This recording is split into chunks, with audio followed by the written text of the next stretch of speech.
Happy Monday, everybody. This is the iBUG Buzz conference call for September 27th, 2021. I'm Keith Pivoteau. I will be your co-facilitator tonight along with Sandhya Rao.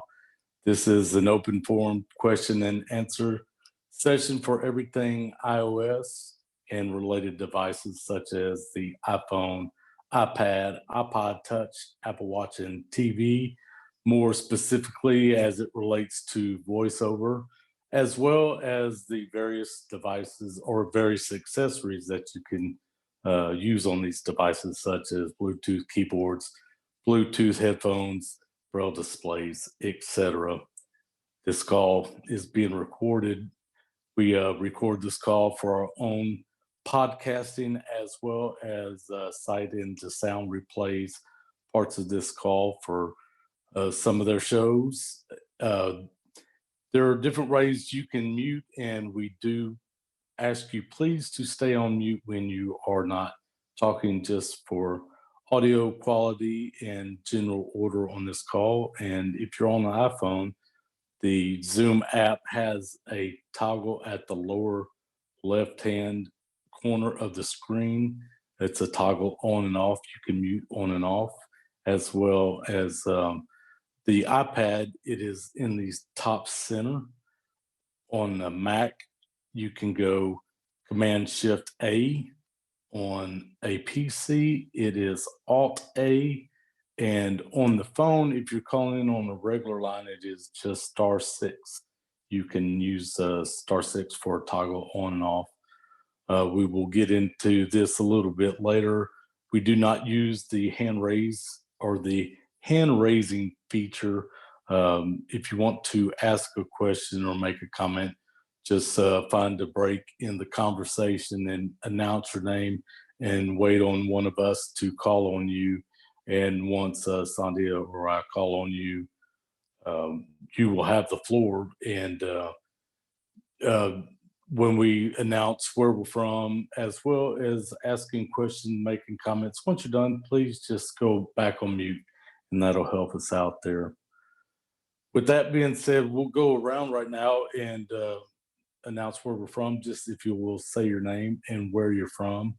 And tonight, just real quick,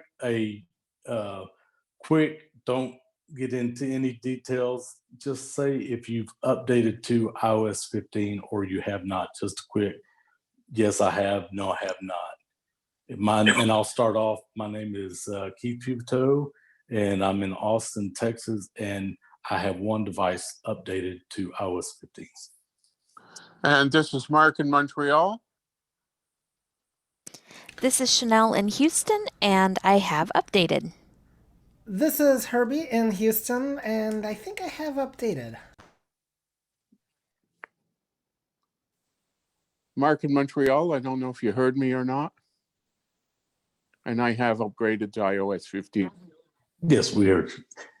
Welcome, This Mark. is Claudia in Houston, and I'm upgraded to iOS 15. All right.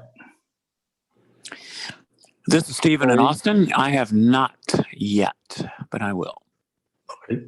Hi, Stephen. Terry's from Houston. Go ahead, Terry. And I have upgraded to iOS 15 on my iPhone. And Brad. This is Brad. I'm in Dallas, and all eligible devices in our household have updated to iOS 15. All right. This is Gail in Houston, or Gigi, and I have not. Okay. This is Dan in Southern California, and I have not updated. This is Ned in Kyle, Texas, and I have not updated. This is Jim in Central PA. I have updated, and go Eagles. This is Karen in Philadelphia, and I have not updated. Right. Anyone else? This is Jody in New Hampshire, and I haven't updated yet. Say your name again. Jody in New Hampshire. Jody. Hi. Hi, but I haven't updated yet. Okay. And This Sandhya? is Sandhya in Houston, and I have updated. Sorry. And Linda? And Humble, and I have not updated. Okay. Is that everybody? Well, it sounds like we've got a mixed group here that have and have not. We'll get into questions.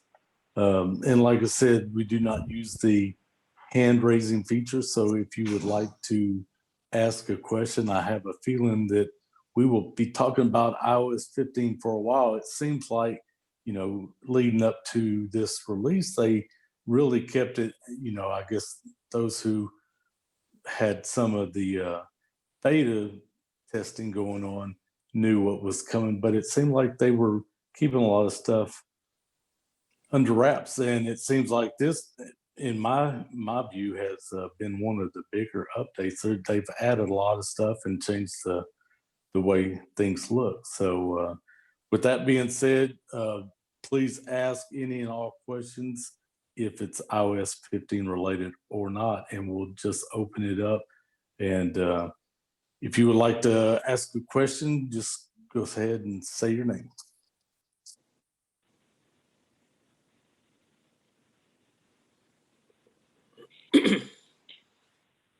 This is Jody.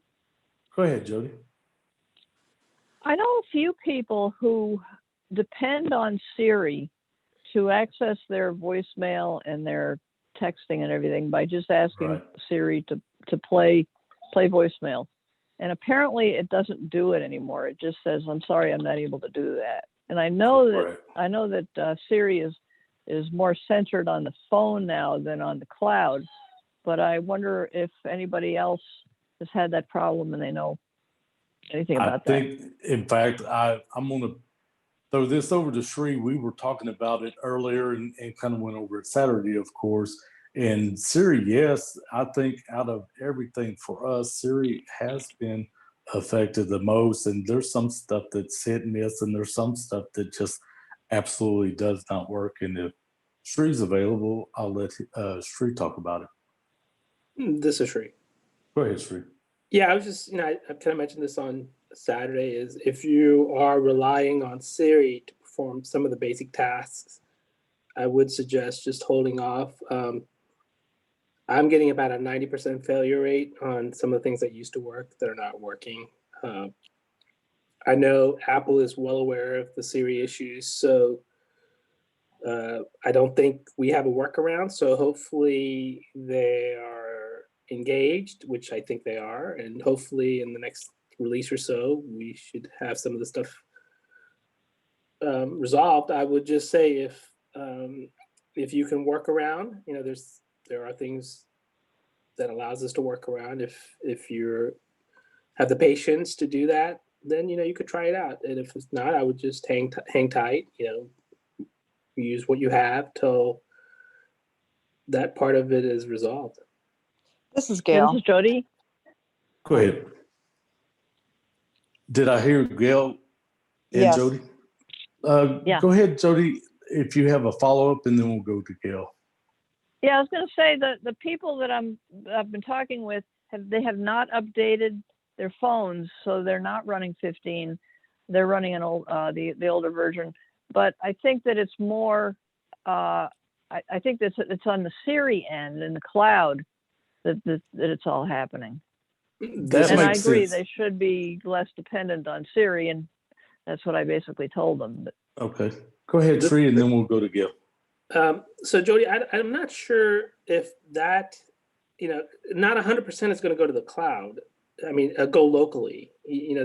Some parts of Siri is still going to be going to the Apple servers. I mean, I also think that's probably what initiated these problems, is trying to figure out, why, like opening an app. And my understanding is if you're asking Siri to open apps, that's locally. If you're asking time and things, those are locally. But I think I'm not exactly sure why they didn't have this tested, but obviously it worked. From my understanding, is it worked in the beta, and then when they released it, some of the stuff wasn't working. Gail, did you have a comment?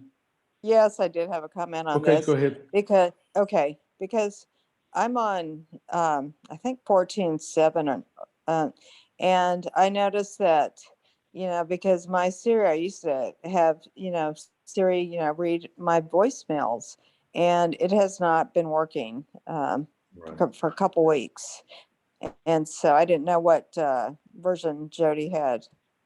So it sounds like voicemail and text are really out of the question. And And I text.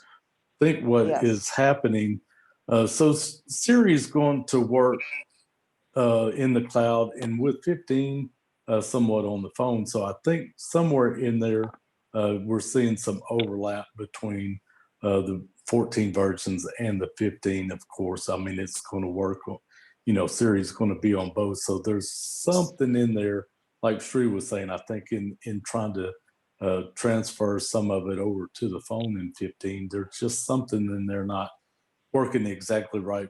One thing I'm going to offer and is Spotlight. Spotlight is a great thing to learn if you have not learned,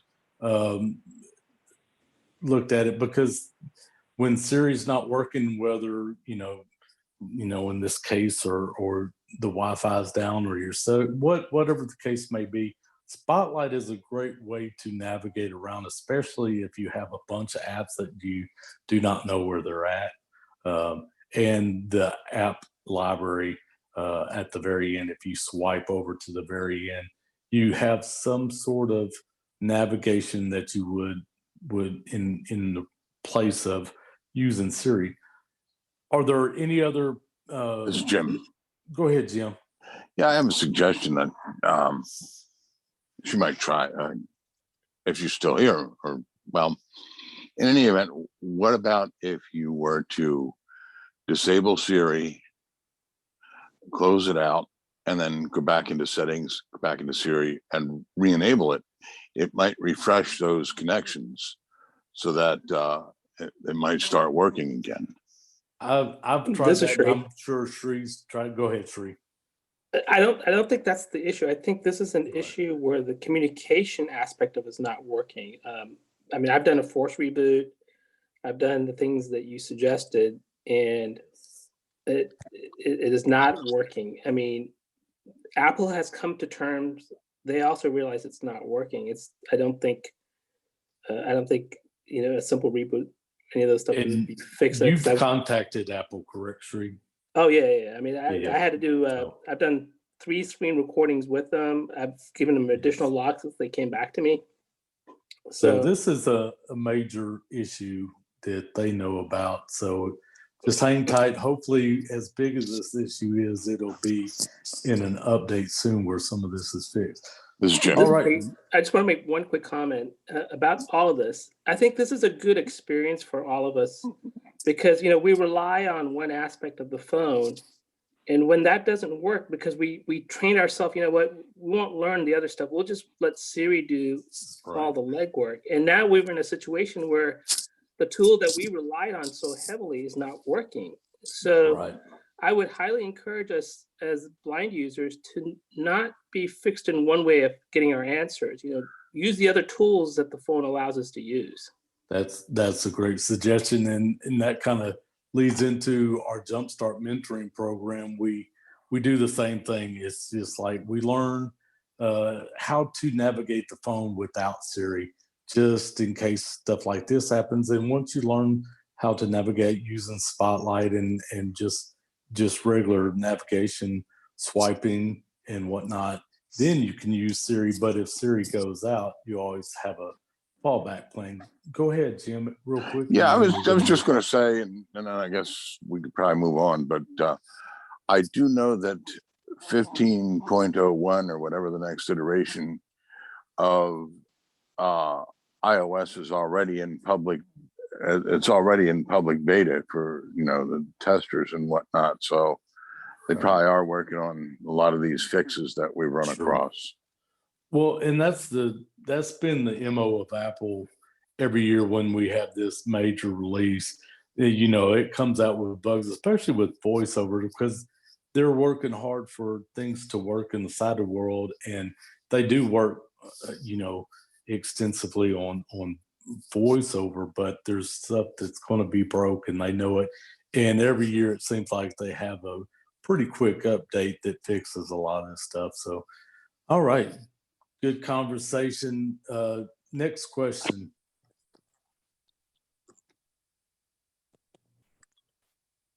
This is Joe. Go ahead, Joe.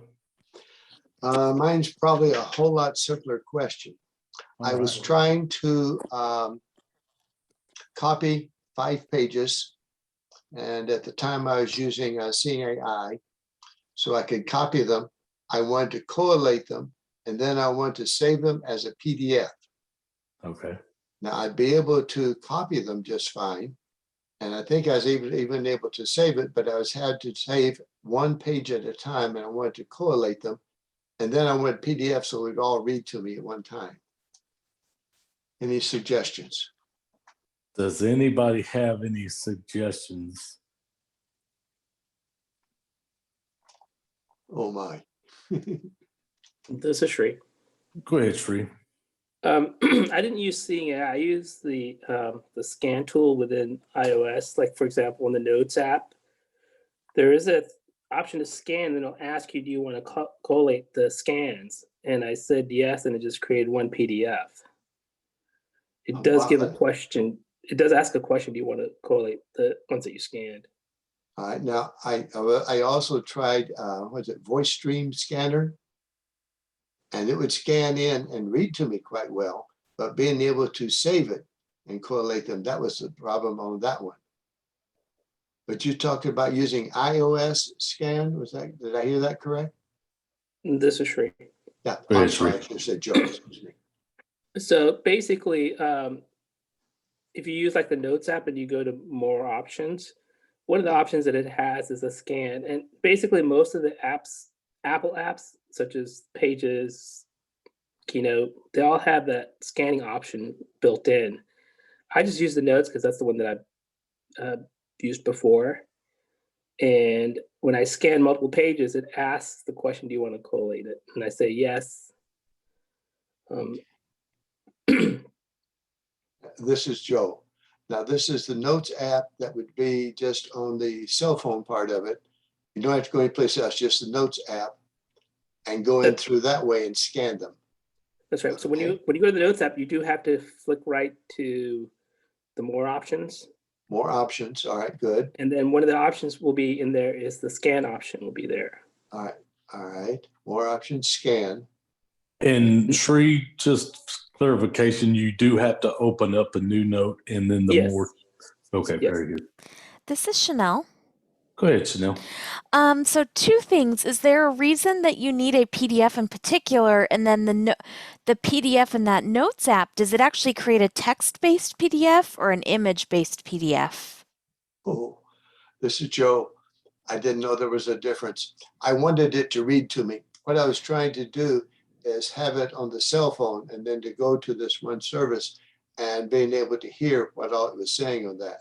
Since I couldn't read the book, and this way I'd be able to hear it on through my earbuds. This is Chanel. Go ahead, Chanel. So you don't necessarily need to create a PDF file. In VoiceStream Scanner, I can't remember if it lets you save.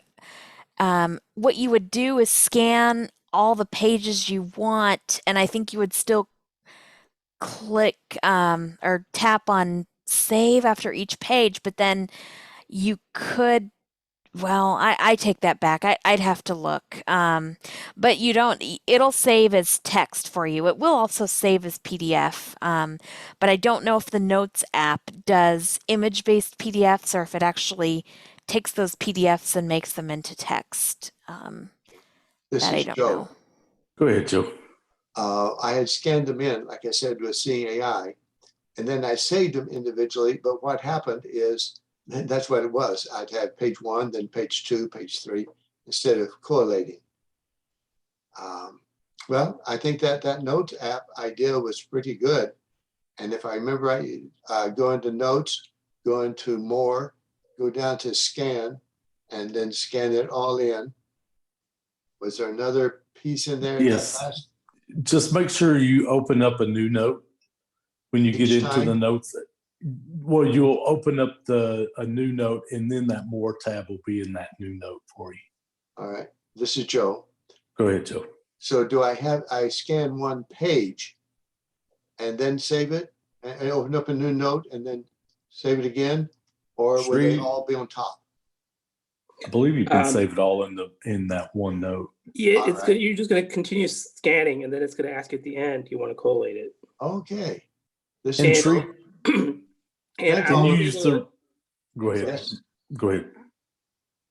I was just going to say, you know, I did scan it, and then I was able to have that PDF be read through VoiceOver because it was basically a medical document that I scanned, and that's how I do it. And I typically save it in my files because I'm a big files user. So I did go back to that PDF, and I was able to read it. And you're able to use the regular read gestures, the 2-finger swipe up or 2-finger swipe down. Yep. All right. Very good. Does that help you out? Go ahead, Chanel, and then we'll. Yeah, sorry. So I do actually see something called batch mode in Voice Stream Scanner. So if you turn that on, that should also let you scan multiple pages. There you go. Couple options there, Joe. This is Joe. Thank you all very Great. much. I really appreciate that. Thank you for the question, Joe. Yes. All right, next question.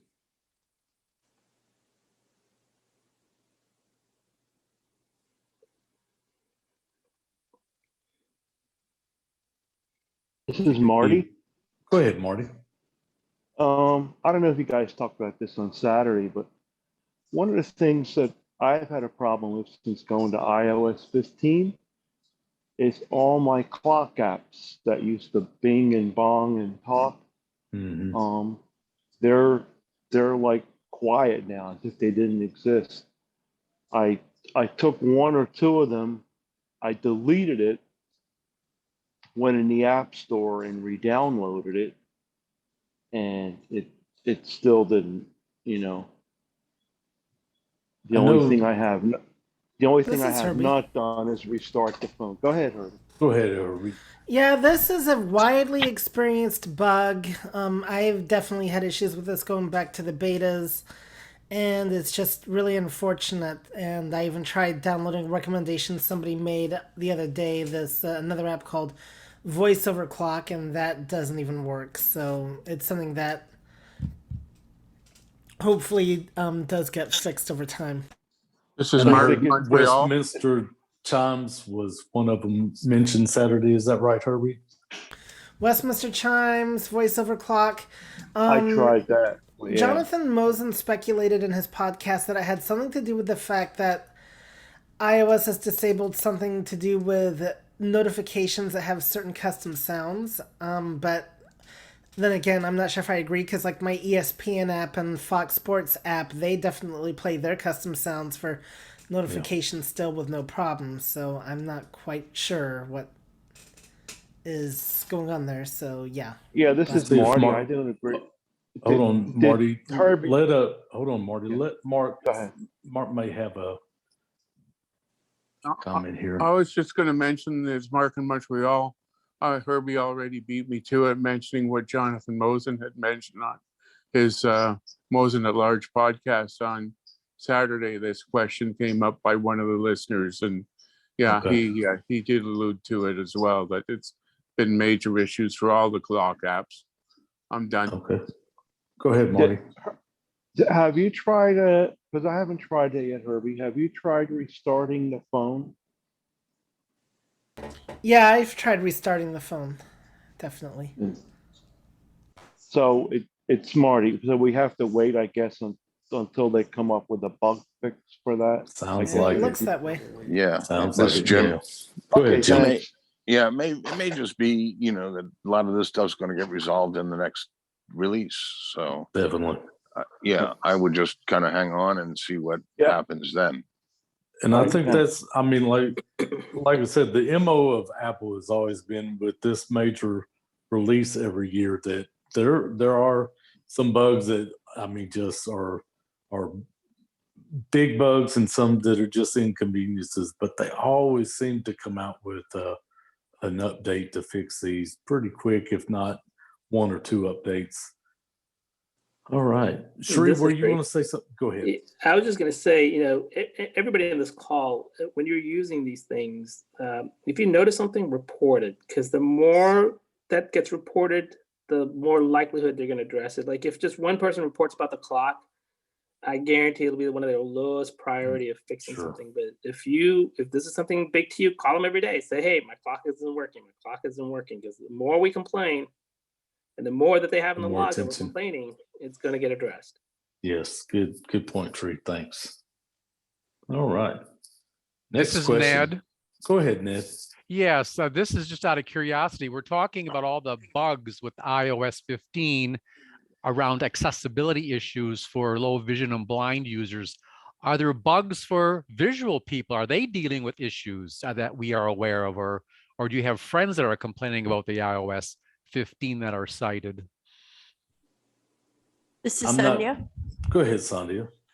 Yeah, my niece has been having just weird problems. She's, doesn't use voiceover. She's sighted. And, I was trying to talk to her and it's like she couldn't make calls. I mean, it was just really bizarre. So I don't know what's going on, but she said it's been happening since she got the update. So I don't know. It's the first I've heard of that issue, but that's my personal experience with her. This is Herbie. It seems that there's a lot here to unpack. They put a lot into this 15. So from years past, it seems like there's some bigger bugs and maybe a little more, a few more bugs than usual. And I have a feeling just they were trying to do a lot.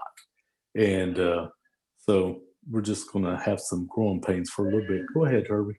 Just wanted to mention, though, that we actually just got done talking about bugs that would affect visual people. I think you were on here, Ned. The Siri experiences, that is definitely something that any Siri user is going to experience. So, and it's not just voiceover users that use it. So I thought I'd mention that too, that, Siri related bugs. Yeah, that's a good point. Go ahead, Tim. Yeah, I was just happened to think back here. I remember when 2 years ago when iOS 13 came out in 2019, there were a lot of issues that people had, here and there and the other. And about 2 weeks or a week or two after the 13 came out, then they had another build released, and that fixed a lot of the options. So I kind of think that that's how this one's going to be. It seems like I think so. The odd numbered builds are buggy and the even number ones aren't. It's kind of like the Star Trek movies. Definitely. I think the good thing about iOS for us is there are more ways, several ways to do the same thing. So if one is buggy or broke, at least we have a workaround for a lot of these things, and a lot of them are inconveniences. And I say every year that the benefit of voiceover far outweighs some of these bugs. We just, like I said, have a little bit of growing pains, and we'll get through them with a couple of releases. But this is Herbie. Go ahead, Herbie. Just something else to think about though too with the bugs is I don't think the bug list is as extensive even for us this year as it has been in the past. I could be wrong, but overall this has been, even from a beta standpoint, a very stable iOS. We only had one. There was a couple of major bugs that weren't even voiceover related. I don't know if they were voiceover related or not. Going through the beta cycle, but it's not like we have the bugs of like say iOS. What was it? 13, where the phone would freeze up whenever you make phone calls or whatever. Right. So, and I think the major bugs mostly deal with the braille displays and stuff. So I think on the whole, bug list wise, other than the issue of not being able to make calls, or maybe it's people just don't want to talk to Sandhya's niece, I don't know which, but Jim. Yep, Jim. But other than that, I'd say we're pretty bug free. Yep. I think you're right, Herbie. Thanks for that. Go ahead, Jim. Okay, dude, two points I'd just like to make, and then I'm definitely done. Remember, this build works from iPhone 6S all the way up to 13. And also, we are lucky in that our phones aren't made by different manufacturers, because, with Android, depending upon which phone you get, you may wait months for a build to become available to your phone, because you have to go through the manufacturer and then the phone provider. Yeah, no doubt. All right. This is Sri. New question. Go ahead, Sri and Jody, real quick, and then. I'm going to be the devil's advocate about that, because that's an excuse. We shouldn't be asking for them to give us excuses. We want them to provide a product because we're paying for it. We should appreciate what they're doing, but they should also make sure when they build something, they give the same attention that they do for a sighted person as a blind person. So, for example, if I guarantee you, if drag and drop, if that didn't work, they would pay more attention to fixing for a sighted person than fixing for someone who's not sighted. Very possible. And I think go ahead. I think what I'm saying is we need to be on them to fix these things. Definitely. We have to be our own We have to be advocate. like white on rice. I mean, we can't just say, oh, they'll get to it. We have to tell them that they need some of the stuff. It's some of the stuff, when you're using the stuff, simple things that is not working, you're asking yourself, well, what was Q&A doing? Well, like you said, I think that's the great point is, hey, we have to be our own advocate, and we do have to call in the issues that we come across. I think that's the best way, Sri. Definitely. Yeah. Jody, real quick. Yeah, I just wanted to comment. When I was talking about the problems of the people I know were having with Siri, it was not in the version 15. It was actually an older version, and I wonder if when they updated to 15, if it's not a compatibility conflict between the servers working on a higher level than these people using Siri on a lower level iOS version. There's definitely something in there that's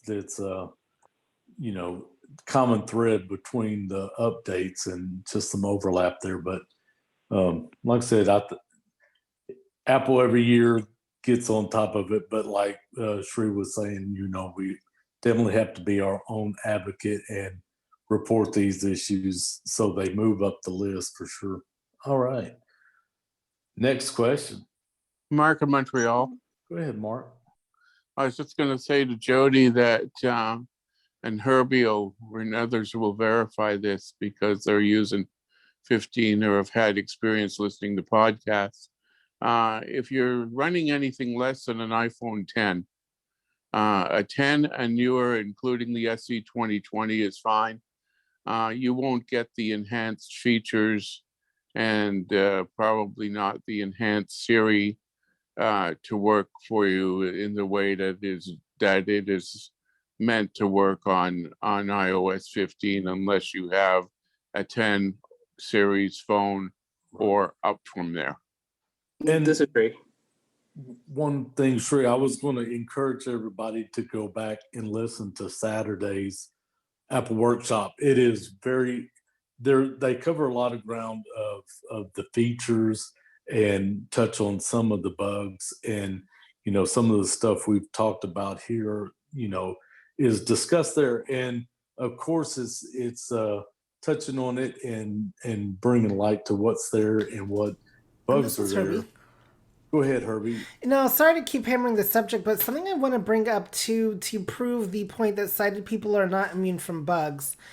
So like if you've seen the my Twitter or anybody else, there are like bugs with the latest iPads that have just came out that have to affect like the way they scroll or whatever, something to do with jelly scroll. I don't know the details, but so sighted people do definitely get bugs. Well, and I think that's the point is, hey, it's not just us, it's everybody right now. Exactly. So So Shri, sorry, let's go back to Shri and let's kind of Yeah, I was just going to move say, on. I just want to just comment about what Mark said. It's actually 10S or 10R and newer. The regular 10 is limited like the other older phones. Very good. All right. So we've talked about some of the bugs. Has anybody used any of the new features that, may entice some of the people that have not updated to 15? What are some of the new features that we can look forward to? And I don't want to touch on what we've touched on Saturday, but if anybody has kind of gone through and looked at some of these features and worked through them and maybe have some issues, like I was talking earlier to Sandhya about the focus, and I was unable to create a custom one. I went through all the steps, but when I saved it, it did not show up. So there's some of this stuff that we're going to have to work through. And like I said, it sounds like we'll probably be talking about some of these features for a little while. Anybody with any experiences or any other questions for that matter?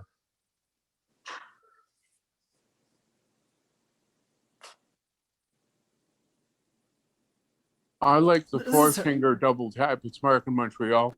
I Go like ahead, the Mark. four finger, the two finger quadruple tap to open up quick settings for voiceover, which eliminates the need for you to have all those settings in your rotor, and you can have only the ones that you use most often in your quick settings. And it's really handy to use. If you want to change your volume or your speed or whatever, you don't have to worry about going to your rotor and having to go through all the things in your rotor. You can only have the ones you need on the quick settings that you use the most, and it's really handy to use that feature. And the weather app that's great as well. And I think, Mark, dark one of the good skies. things with quick settings is now we have an option between the rotor and the quick settings to, we'll group stuff that we use a lot on one and group stuff that we use sometimes on the other. And I actually have done it the other way around. I like using my rotor for everyday stuff. And one thing I was going to mention about the rotor that they have improved, like say you rotor over to speech rate, it will tell you what speech rate is set on, or if audio ducking is on or off, instead of having to adjust it and find out what it's set on. I really like that. Go ahead, Herbie.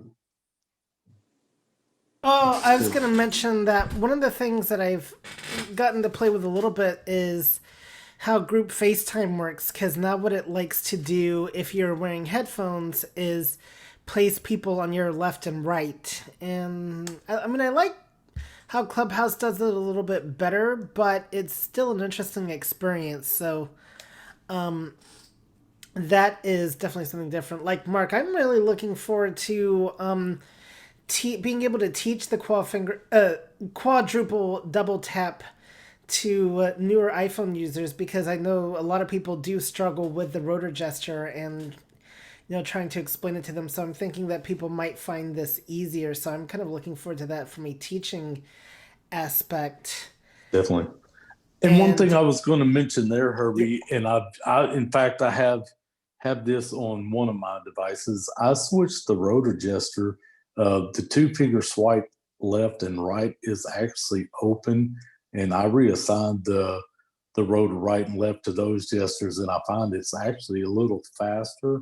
So we open up a lot of options between the three that we can get to these settings. And like you said, if it's in a teaching mode with somebody that is having issues with the rotor, we have some options here, and that's good for us that we're having more, not less, I guess.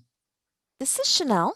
Go ahead, Chanel. I'm just curious. So I think you were one of those people like me who had the heading next in previous headings as the two finger right and left. So did you assign a different gesture for headings? Or Okay. So I have headings set on one device with the two finger swipe left and right. And I okay. have the rotor set on another device with the two finger swipe left and right. I And see.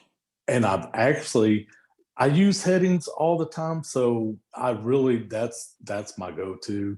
And I'm comfortable with the rotor gesture, but I have found out on the other device with the two finger swipe left and right, it just makes the rotor so much faster. So it's like, but yeah, it's That's a trade-off. Yeah. that's a trade-off. Yeah. This is Chanel. If I can just make one. Sure. Okay.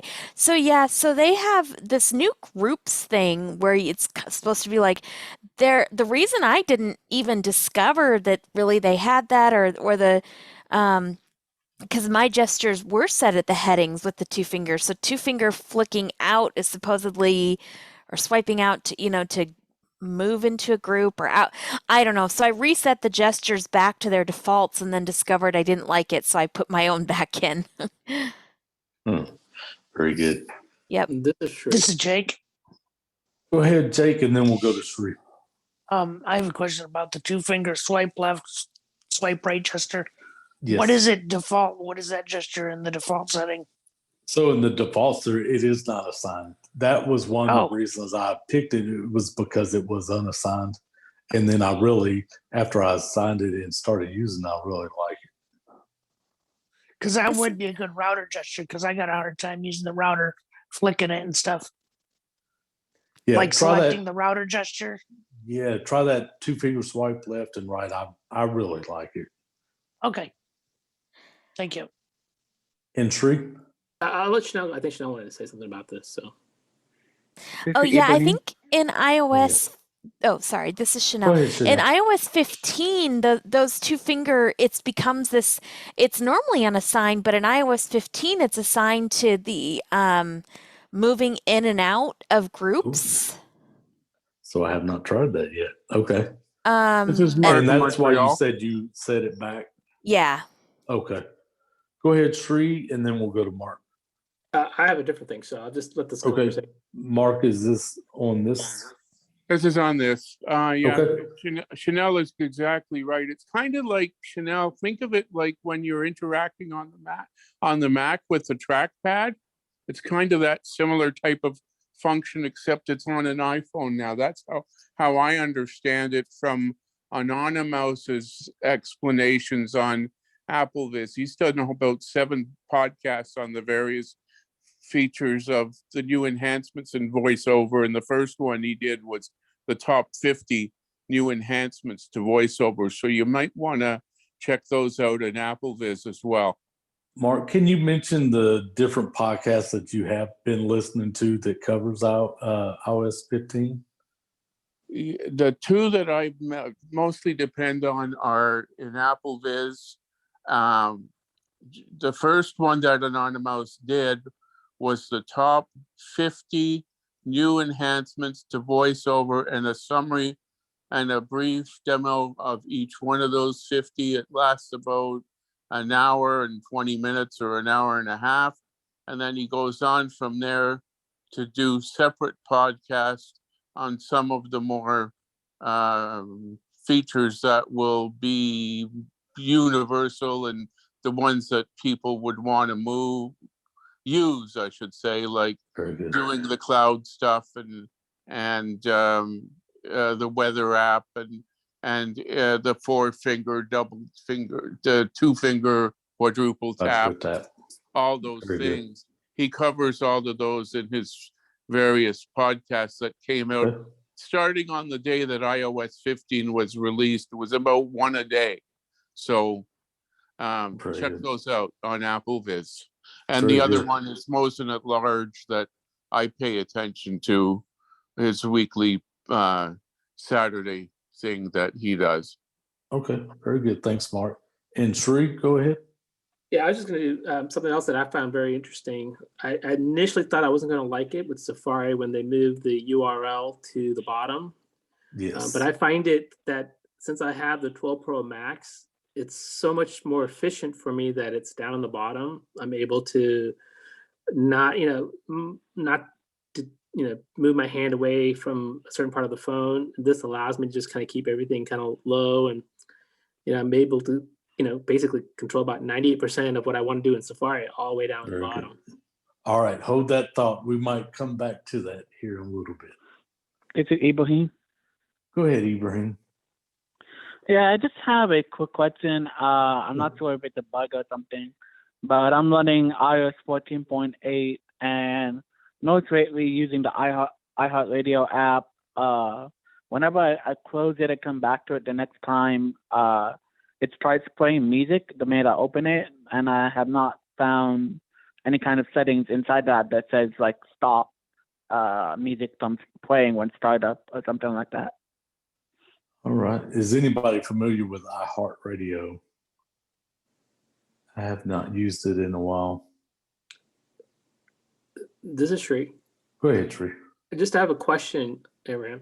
Do you know if you go to Control Center, if that music is still playing or paused in the background? Ibrahim? I think we lost it. But that's definitely, I think that's a great place to look there, Free. But I wonder too if there is, and that might be something to have to look after the call, is if there's an actual setting in iHeartRadio that you can, stop on entry or whatever. Yeah, I guess we lost him. All right, next question. Comment. This is Sri. I have a question. Go ahead, Sri. So I just recently started using threads on my email on iOS. And my question is, I know how to unthread and thread. But my question is, if there's an email that's like 12 or 15 in the thread, is there a way to unthread that without having to go to the first email to close the thread? This is Chanel. Go ahead, Chanel. I don't know if what you're looking for is expand the thread. So you can flick down on it and go to expand. I don't know if that would help you at all. This is Sri. Go ahead, Sri. No, I know how to expand it. So let's just say I expanded this thread and it's 15 emails and I'm reading the 6th or 7th email. Now I want to close the thread. And the only way I'm able to close the thread is go to the first email that expanded the thread to go ahead and close it. So I'm trying to figure out, instead of having to go, like some of these threads can be like 15, 20 emails. And can you scrub out of it? I didn't try scrubbing, but it will scrub close the thread, or is it just closing the mail? Oh, if you're in an email, the scrub should take you out of the email back to the email list. I'm wondering if it does the same thing in the thread. This is Chanel. Yeah, the email, I know what he's talking about because I get annoyed. I'm sorry, I didn't quite hear the question properly the first time. But yeah, I'll try a scrub next time and let everybody know because I do the same thing. You get a message thread with 12, 15 messages and you have to flick all the way back to the left to close it. Because sometimes it's nice just to hear the preview without even opening the message. So that's what's great about expanding the thread in the message list. But then you have to go all the way back to close it. So I'll try the scrub. And I will say one thing is with iOS 15, the scrub gesture seems to be a little quirky, so you may have to scrub more than once and to get it to work. But Sri had something, and we'll go to Marty. No, I didn't. Sorry. Okay, go ahead, Marty. Yeah, I think one thing you can do, Sri, because I flicked, I think, anywhere in the thread. And I think one of the options is to collapse the thread. And I think when you do that, I don't know if you close it, but you bring it down, you bring all those 15 into a single message. This is Sri. Because go ahead. No, finish your thought. Sorry.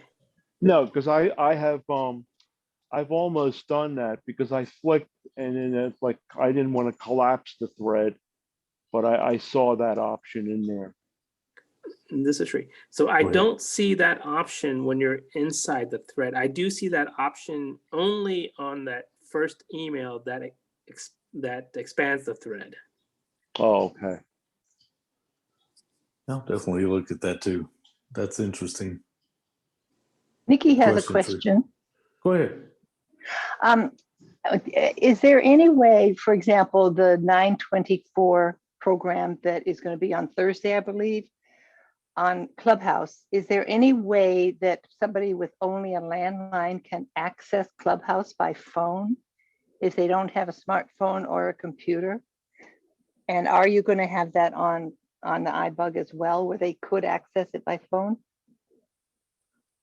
I will, if Mark is out there, he might be a good Clubhouse.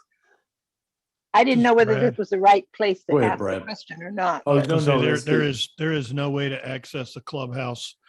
I don't know what else to call it, event with anything other than you can't access it by phone. You can access to Clubhouse app or the Club Deck on a desktop computer, but no, you cannot call in and join it with a dial-in phone.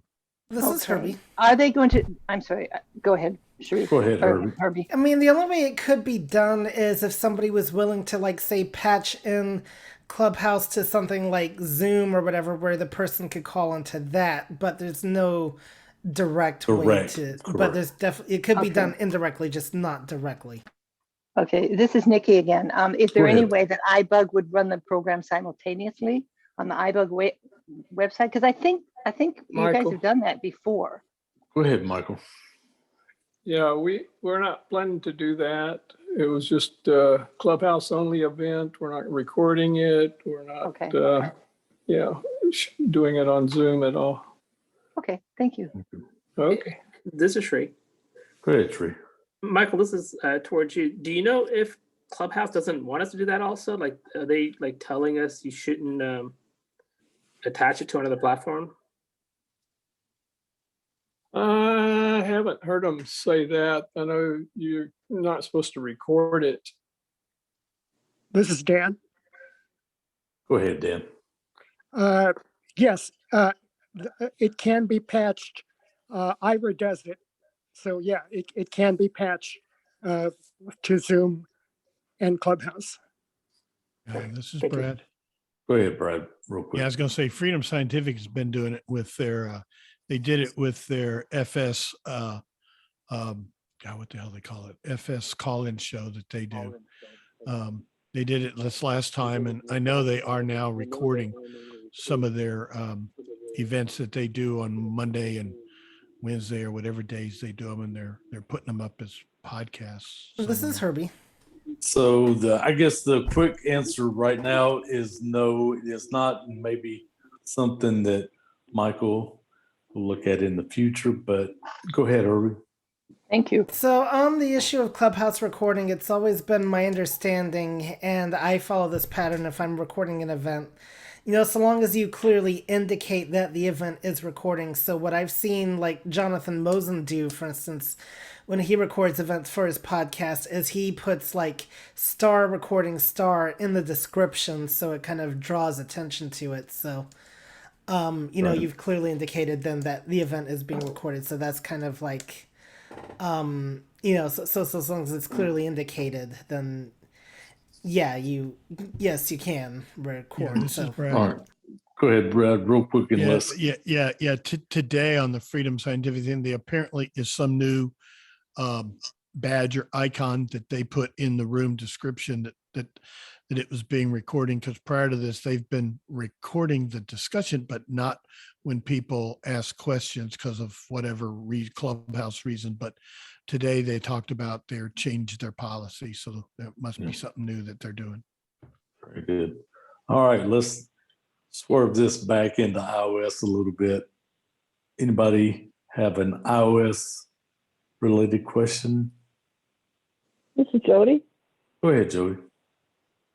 I have a couple of, I have two iPhone or Bluetooth headsets, and I'm still running 14.7, and my earbuds are paired, but the phone is not picking them up. And I wonder if anybody's noticed that. Is this because I haven't updated my phone, or also my earbuds are Bluetooth 5.0? And what earbuds do you have, and what phone do you have? I've got a SE 2020, and the earbuds are less calm. They're just, they're not a fancy set. They're just like a $20 set. But you said they have the 5.1. Is that what you said? Yeah, they're running Bluetooth 5.0. 5.0, sorry. Yeah. And anybody have any thoughts? Yes, this is Brad. Go ahead, Brad. And what exactly are they doing or not doing, Jody? Well, they're paired to the phone, but then when I turn them on, it says connected, but then the phone doesn't transfer to the earbuds. It still stays on the phone. And this is Marty. Go ahead, Brad. Go ahead, Brad, and then Marty. Have you opened up your Bluetooth settings, gone to the item in the list, and of course, obviously, first thing is double tap on it to make sure it's selected, and that VoiceOver says connected.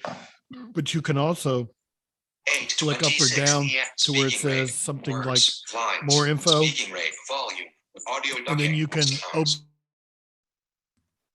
Sorry, we had to mute. So come back in, Brad, please. Open up your Bluetooth settings, find the item in the earbuds in the list.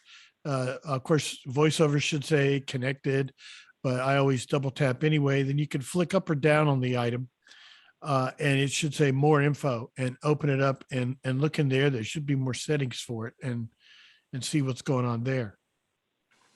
Okay, this is Jody. Go ahead, Jody.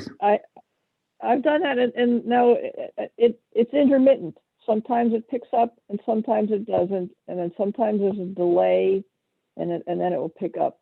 But the connection is and I wondered if it was because my phone hadn't been updated.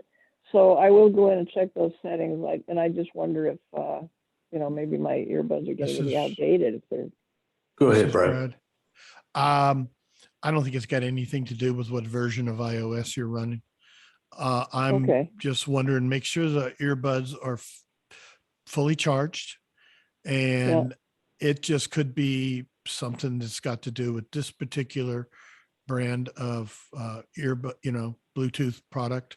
And I would think with a Bluetooth 5, it should be fine, but all Bluetooth products are not created equal. So I don't know. I would try them out with other devices. I would think if it's going to work with anything, it'd work with an iPhone. Brad, and I don't know if you mentioned this. I was making noise. I'm sorry about that. It might even be worth toggling Bluetooth off and back on just to see if that will clear something up. Disconnect and reconnect. Yeah. This is Sri. This is Marty. Go ahead, Marty, then Sri. Jody, I had a similar problem. I had older Plantronics. What I finally did was I took another Bluetooth headset and connected it. And then I went back to the one that I had the problem with, and then it properly connected. So if you have several Bluetooths, try connecting another one and then go back to that one and see if it properly connects. Because it worked fine with me when I did that. Thank you. This is Jody. Actually, I'm using a different one now and this one works just fine. So I'll try that. Thank you. I'll try all those ideas. Thank you. And Sri, yes. Yeah, I was gonna say, Jody, I don't think your issue is unique, because it happens to me sometimes. My AirPod Pro says I'm connected, but I know it's not connected, and then I take my earbuds out, put it back in, and it gets connected. So it might be that Bluetooth runs through some frequency, and there could be a lot of interference occurring with that Bluetooth frequency. especially if you have other Bluetooth devices also. So I think this is just one of the inherent problems with Bluetooth. I mean, I could be wrong. Maybe they're supposed to work 100%, but these are transmission of signals, and Sure. a lot of interference can occur, especially if you have multiple Bluetooth, and if you're near certain things that causes issues with Bluetooth, you might have some connection issues. Very good. And I think Jim was trying to say something. Yeah, I was going to go back to this.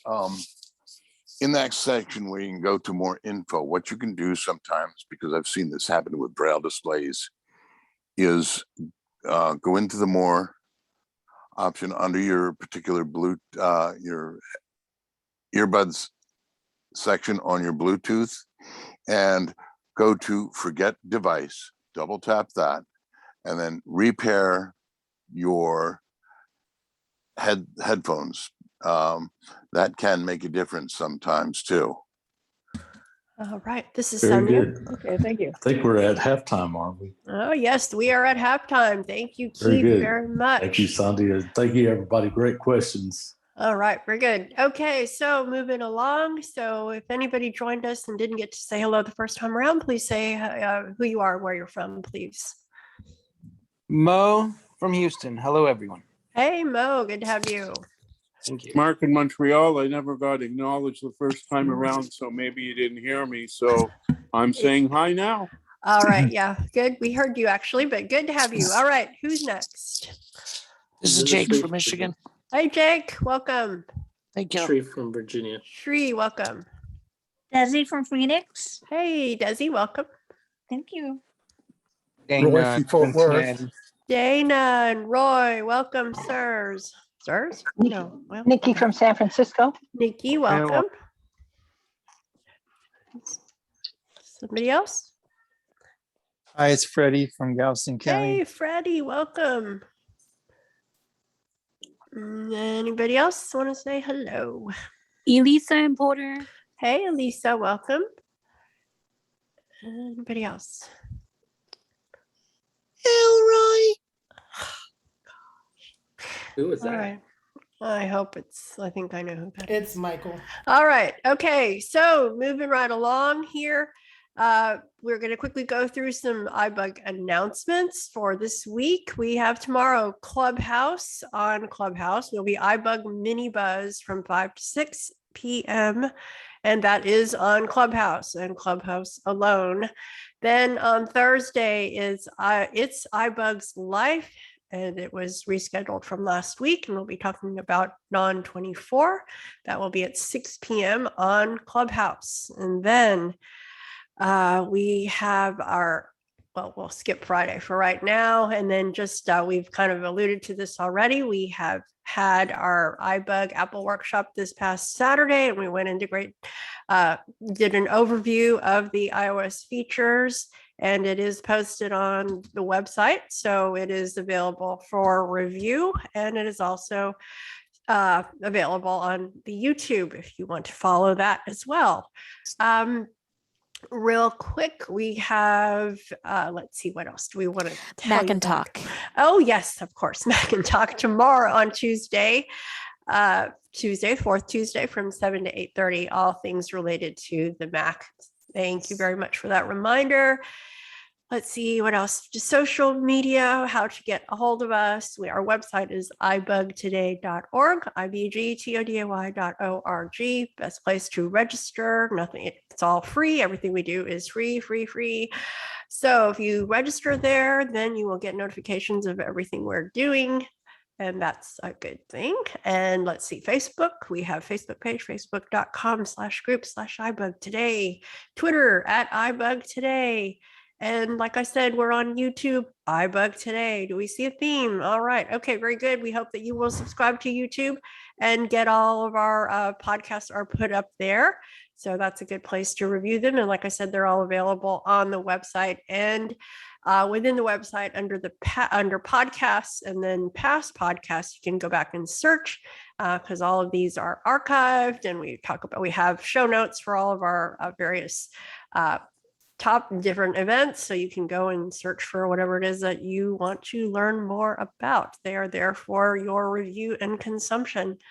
Okay, those are the announcements, okay, for now. And then, oh, I forgot. We have, I'm sorry, for another Clubhouse event this Saturday. We have iBUG Unplugged, and that's going to be fun. It's going to be talking about get busy living. So that will be hosted by Keith.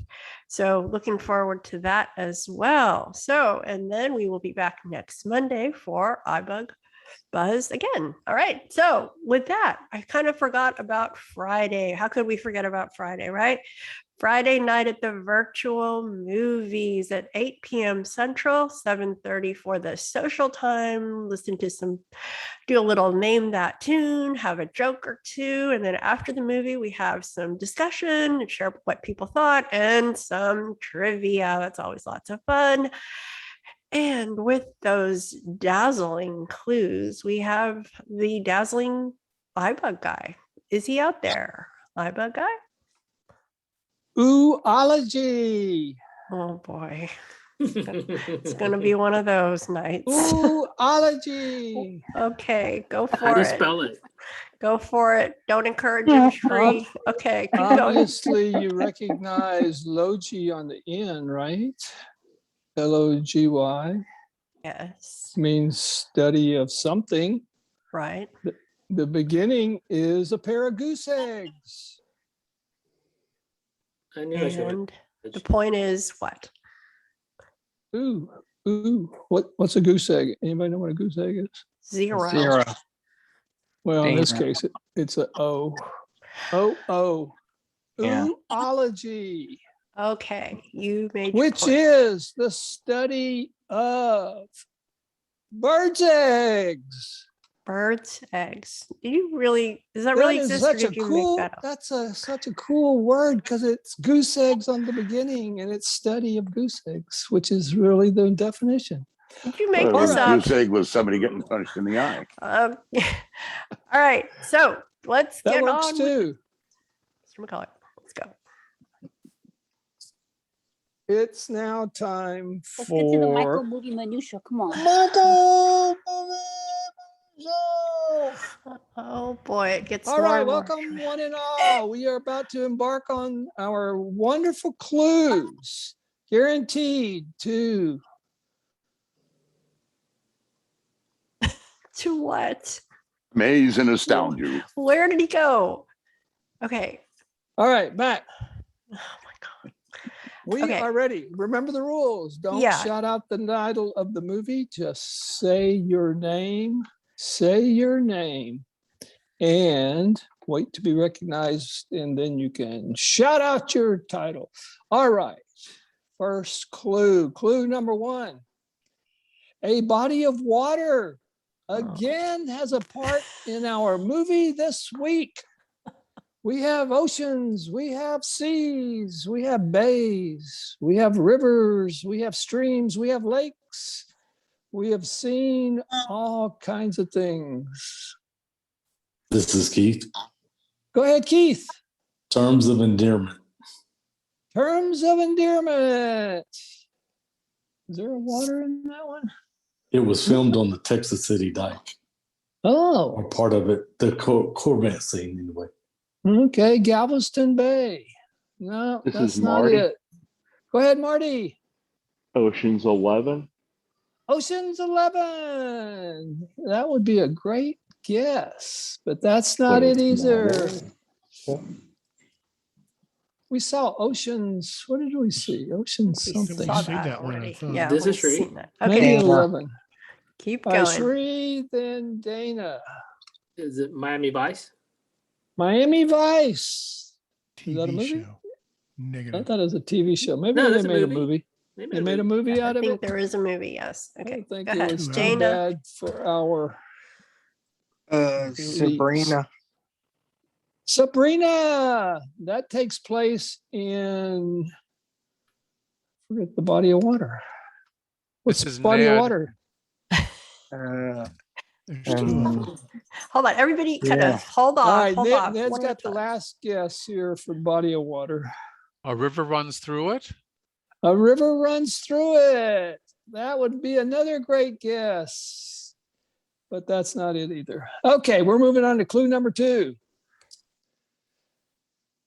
The film is about pain spiraling down through the decades.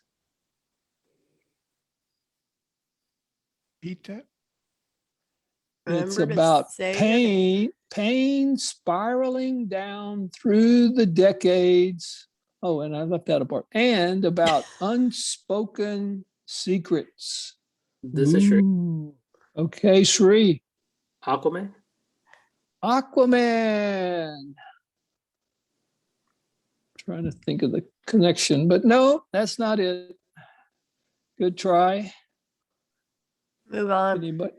Anybody else? No pain people here. Okay. Clue number 3. Clue number 3. It is also about the private loyalties of husbands and wives. Okay. Private loyalties between husbands and wives. Wow. Okay, we're getting ready to go Pretty to clue quiet. number 4. It's about a crime involving 3 boyhood friends in the present that is emotionally linked to a crime in their past. Nikki, Nikki, Stand By Me. Stand By Me. That would be an excellent guess. What's the body of water? The River. The river. That's very good and very close, but no cigar. Thank you. Good try. Thanks for playing. Come again. All right. Anybody else? A crime involving 3 boyhood friends in the present that is emotionally linked to a crime in their past. This is Ned. Ned. Is it Deliverance? Deliverance. Were the 3 friends? Okay. I don't know. I think you have guessed that one before, Ned. I There's know. only 2. Just trying. One day. Well, it's not Gone with the Wind. No, it's not. Okay, keep going, Mr. McCulloch. All right. For our 5th and final clue, maybe. Oh boy. Here it is. This will probably not give it away. All right.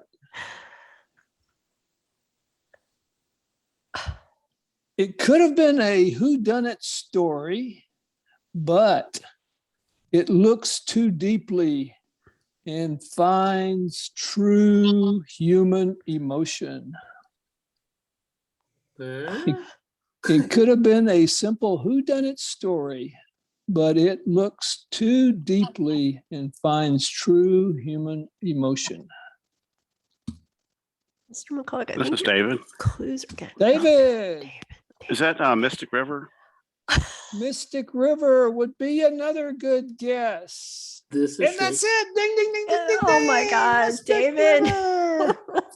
David comes Stumped them all. through again. through on again. The last Oh. clue.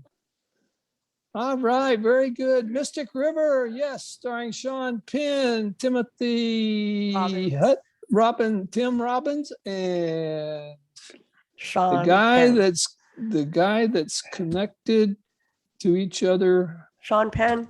No, I said Sean Penn. Oh, sorry. Okay, keep going. It's okay. 6 degrees of freedom, or 6 degrees of connection Separation. to 6 degrees of separation. What's that guy's name? Kevin Bacon. Kevin Bacon. Yes, 6 degrees of separation. Everybody's connected to Kevin Bacon. Okay. That's because they named the breakfast food for him. Okay. All right. Very good. Very good. And David is our wonderful winner tonight. Thanks for saving us, David. All right, Johnny, what do we have for our winner tonight? David, you are in for a real treat. A first for iBUG. You will be getting a case of Irish whiskey. so, so you can All right. polish that off or share it with your friends and well, have fun. Okay. She didn't say it was virtual. No, it's Three- not virtual. And you could even I have learned that you can make Irish coffee out of that if you'd like, and add some coffee, cream, sugar, and Irish whiskey. So there you go. You can't say So you don't this is learn Herbie. anything. All right, This we're is going to Nikki. keep going. Jim, Hang on. That's because the three characters are Irish. Irish grew up in an Irish neighborhood in Boston. All right. Very good. Okay. Now, thank you very much, Mr. McCulloch. Thank you for all the wonderful clues. Say goodnight, Mr. McCulloch, please. Later in the game.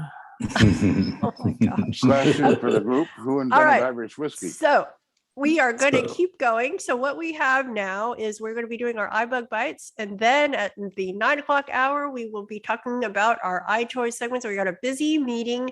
And then we will resume with some questions. We'll try to get 2 questions before and after those segments. All right. So we're going to mute all and then we're going to get started. So hang on.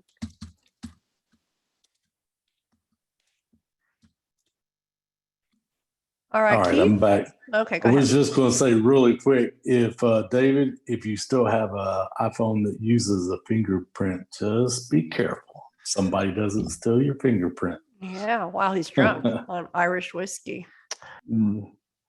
That's right. Anyway, so one of the features with iOS 15 that I thought, man, we really need to take a look at.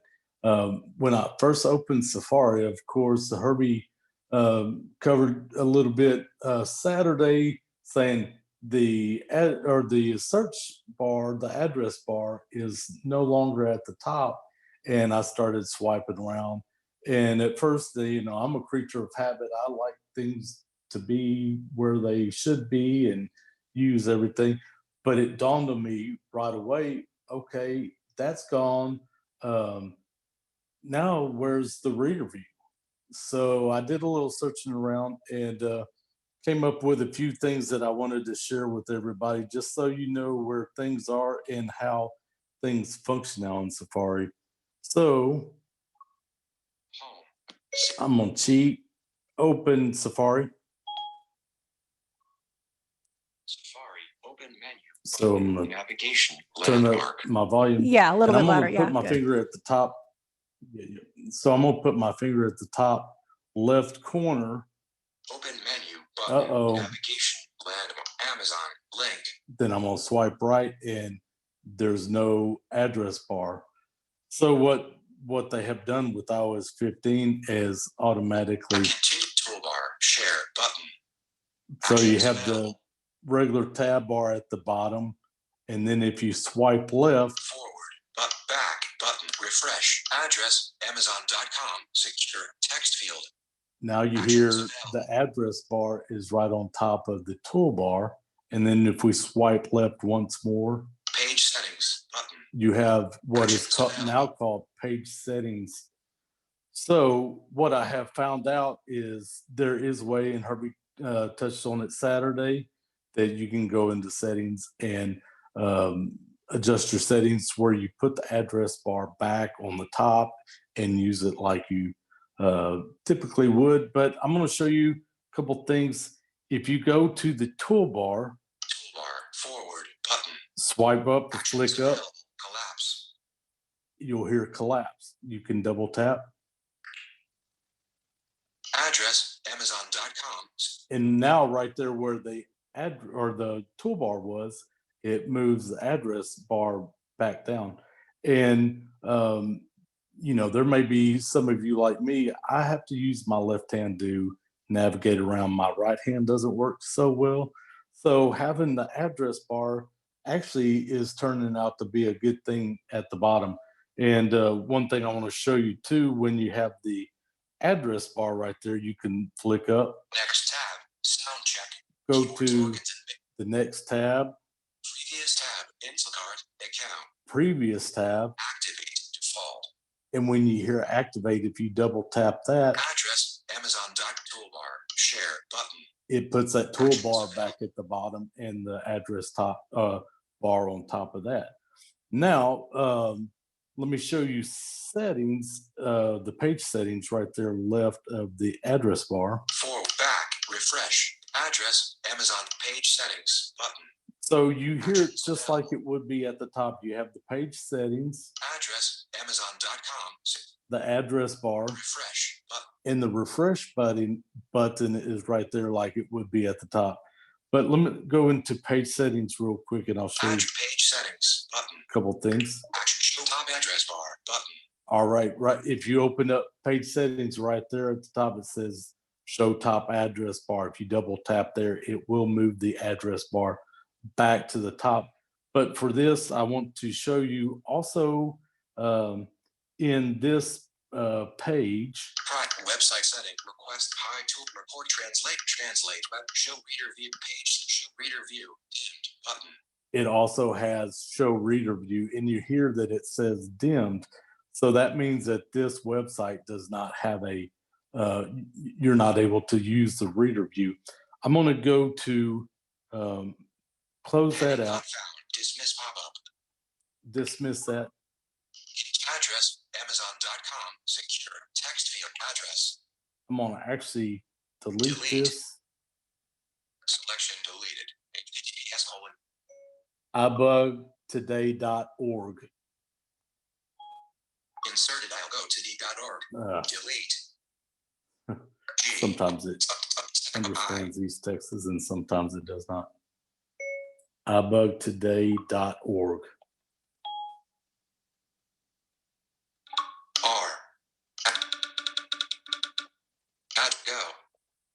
Go. Copyright. The latest tweets from iBUG today. So what that does is put you on a website that you know that there's a reader view. Page navigation, web results. iBUG today. APH directory of services. Family Connect. iBUG So today. we can go to that iBUG Today website and let me show you.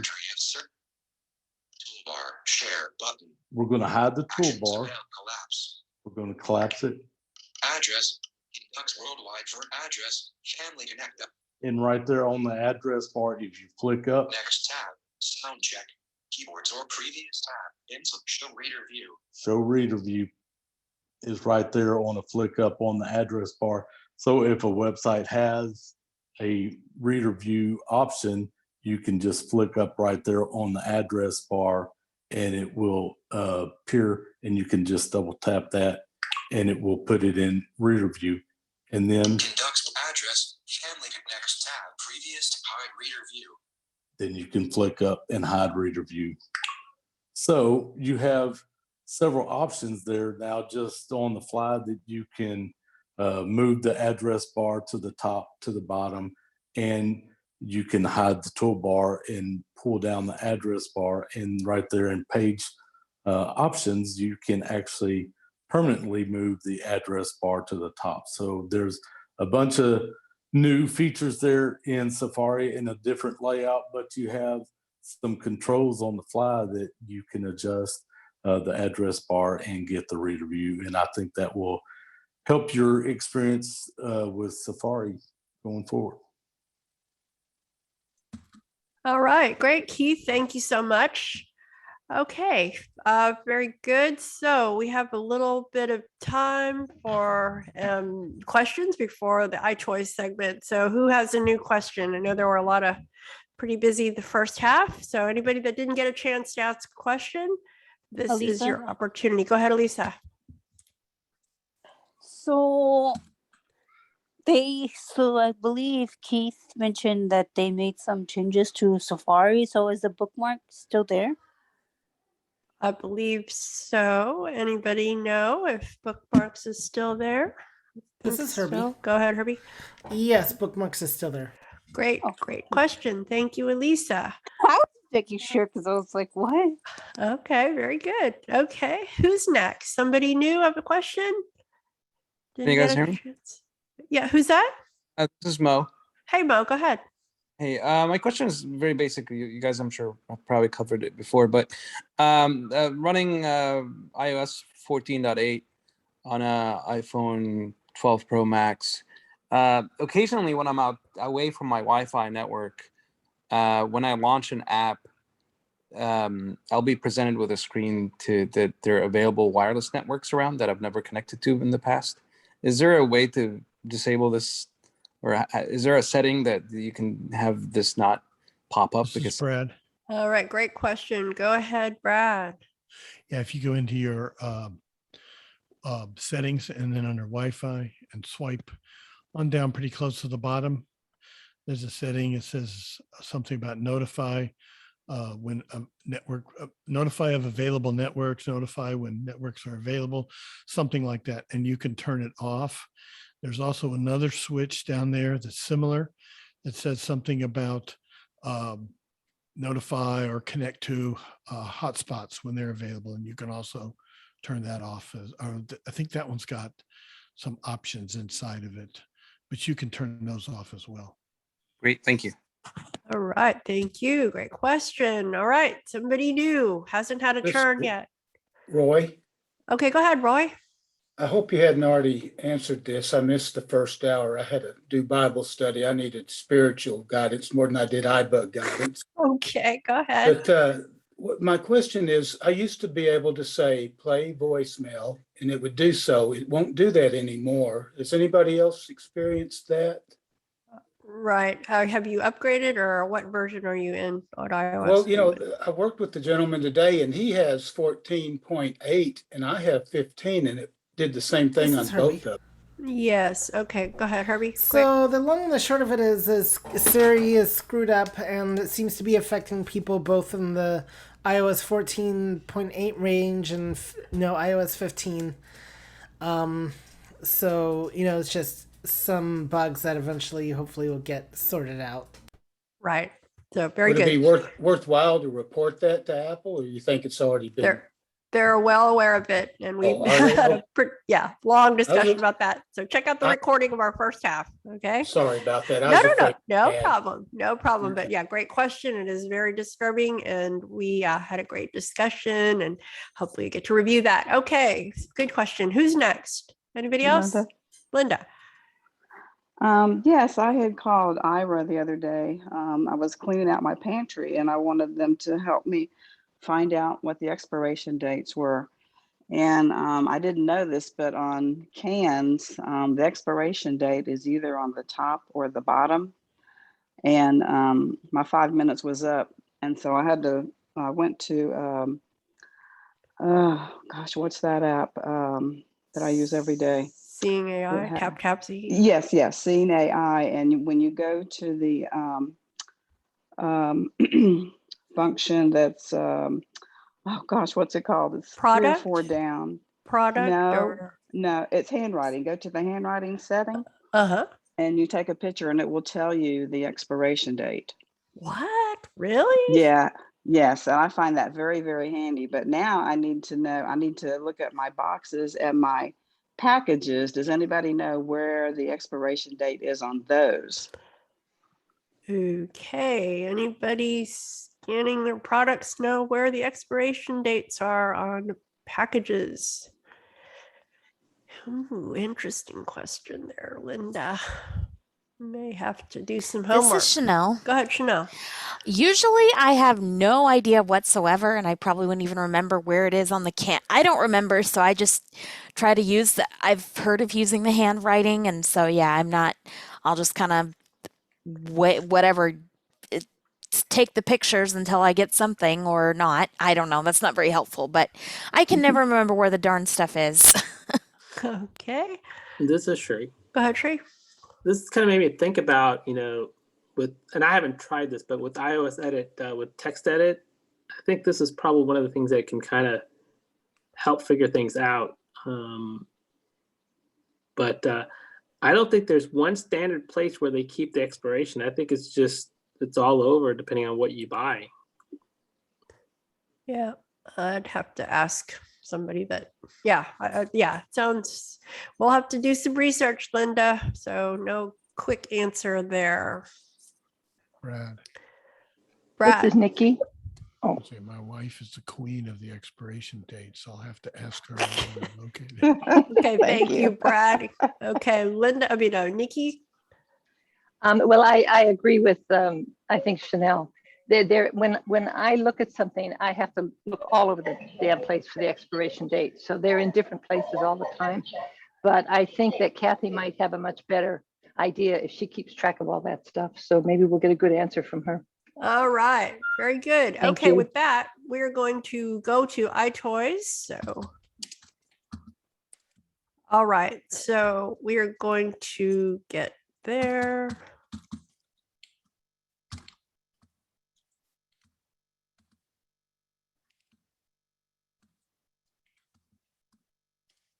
All right, so Herbie, What? you ready for iToys? Yes. I am, believe it or not, but actually it's our man of the hour is going to be Marty today. Yep. And he's here. He is here, which is good because, I think my brain has been fried today, but it's been an interesting day. Anyway, so Marty is going to talk about Alexa Buds and how you can integrate those with the Alexa app on your iPhone. And with that, I'm going to give the floor over to Marty. Okay, I'm going to refer to them as eBuds because if I say the word, the big one will say nonsense that shouldn't say. So these eBuds are the second generation, and the difference between the two is that they are a little smaller, they're the same oval shape, but predominantly the case is much smaller than the case for the original ones. My only disappointment was I was expecting a wireless charging case. What Amazon is doing is they're priced about $119, and you get a wire charging case, and you have to look when you purchase. I didn't see it. I saw accessories like USB cables for $10, but if you click on wire charging, it brings up the option of a wireless charging case for $20. If you do not get the wireless charging case, then the replacement wireless charging case is like $70. So just bear that in mind if you're looking for these. These earbuds, after using them for a couple of months, I like the bass. And in the Alexa app, just like it is for all devices, you click on devices button, which is the fourth tab from the bottom. And then at the top, you click on all devices. And usually the eBuds are listed as your first device. And so in my case, my old ones are offline, my new ones are online. When you click on them, you go into, you're in settings. And the first thing you see is the battery status. It will give you left, right, and case. You can also say Alexa. Well, you can do it two ways. You can set your buds up for the single, double, or triple tapping, which would give you, and I'll explain that later, or you can just say Alexa battery status, and it will give you left, right, and case. To get the case, when you open the case toward you, the left is on the left and the right is on the right. You have to push a little button, which is like the pair button when you first pair them. If you want to get the battery status. In the app, you have to pair them Bluetooth first, and then you go into the app to complete the setup of the buds so that the app will recognize them. When you actually go into the bud settings, you have the battery status, and then you have something called power/ambient mode. And ambient mode is your pass-through or noise cancellation. You can turn them off so that you have neither. or you can set it up so that you have either pass through, which is equivalent to the transparency for AirPods. In the pass through, it's at 50%. It says slider or like adjustable, but I haven't been able to do it that way. So to the right of that is decrement. And then and then beyond that is increment. To get it to the max, every time you double tap on increment, it will bring them up 25%. So you double tap on increment a few times, you swipe left once, and then you'll see your value, and it will tell you like you're 100%. And then after that is the Alexa, and what you can do there is if you turn that on, then hands-free is enabled, so that instead of tapping the buds, you can just say Alexa and give a command.